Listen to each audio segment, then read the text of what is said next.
আপনারা দেখছেন আধুনিক যুগের স্পাইডারম্যান উইদাউট জালিকা।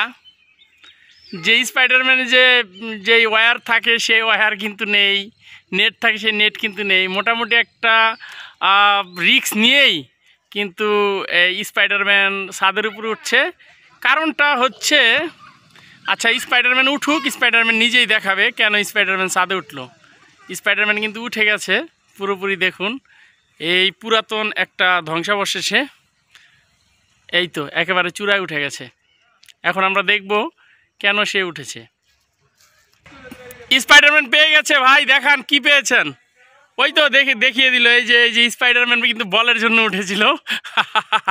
এখন দর্শক আপনাদেরকে যদি দেখাই এটা কোন জায়গা, আপনারা অনেকেই হয়তো বা দেখেই গেস করে ফেলেছেন, অনেকে চিনতেও পেরেছেন। এটা হচ্ছে সেই ঐতিহাসিক বালাসুরের যদুনাথ রায়ের বাড়ি, যেটা অগ্রসর বিক্রমপুর ফাউন্ডেশনের জাদুঘর করা হয়েছে। সেইখানের এই পরিত্যক্ত ধ্বংসাবশেষ যে ভবন, সেই ভবনের ধ্বংসাবশেষে সে উঠল।